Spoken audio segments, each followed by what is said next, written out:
called geoengineering, the radical ideas to combat climate change.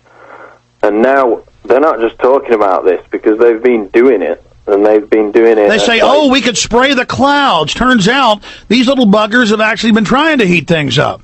Yeah, and they've been doing it at the U.S. Department of Energy's Savannah River National Laboratory in South Carolina, conducting tests of spraying sulfur dioxide into the upper atmosphere. We need a big report about, chemtrails exposed. This has been out for 6 months, Paul. Still no story.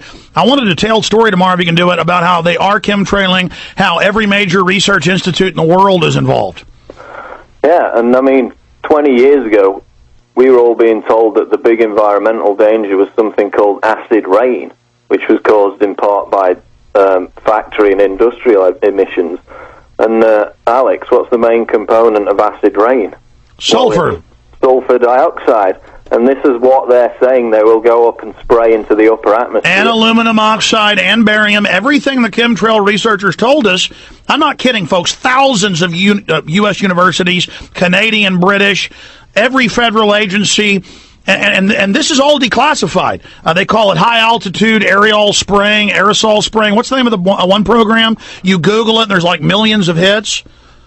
And it's our planes will be up this weekend spraying, but that's secret. I'm sorry, go ahead. Exactly, and it's being pushed by people like Nobel Prize winner Paul Crutzen, who proposed sending jumbo jets up to dump huge quantities of sulfur particles into the far reaches of the stratosphere to cool down the atmosphere. And it turns out he did that in the late 80s, early 90s, and then he magically wins a Nobel Prize, and then the spraying starts, added to the fuel so the pilots don't know, all compartmentalized.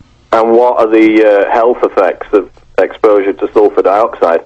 Neurological effects and behavioral changes, disturbance of blood circulation, heart damage, reproductive failure, damage to immune systems, and there's a list that goes on and on. All of their favorites, all of their faves. Very tasty.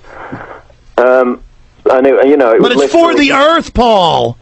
It's for the Earth. It's saving us. Even though it causes, quote, substantial damage to the natural environment, according to the new scientists. So this is what they want, to damage the environment to save the environment. And the new thing is cut down all the trees because they create CO2. Oh, yeah, trees are evil. They want to cut down beautiful, pristine, old-growth forests because as trees age, they start to take in less carbon dioxide and give it off. Yep. And now they're not just talking about this because they've been doing it. And they've been doing it. They say, oh, we could spray the clouds. Turns out these little buggers have actually been trying to heat things up.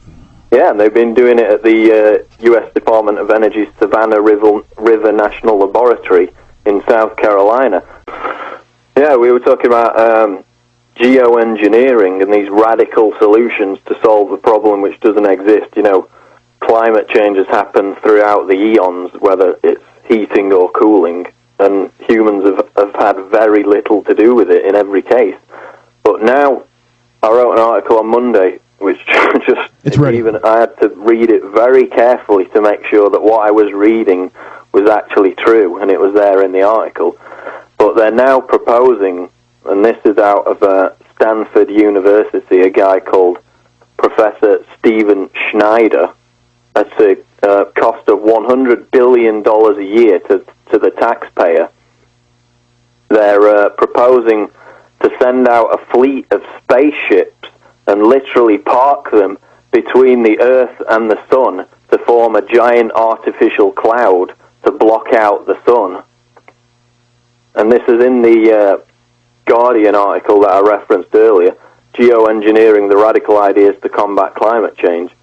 And the quote out of it is, scientists have suggested launching a constellation of free-flying craft that would sit between the Sun and the Earth, forming a cylindrical cloud around half the Earth's diameter and 10 times longer.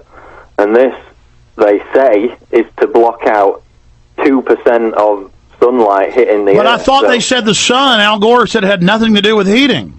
Oh, yeah. They will say that the sun has little to do with climate change and then that it's CO2 emissions. But all these programs of geoengineering are based around blocking out the sun. And it all goes back to them playing God. Go ahead.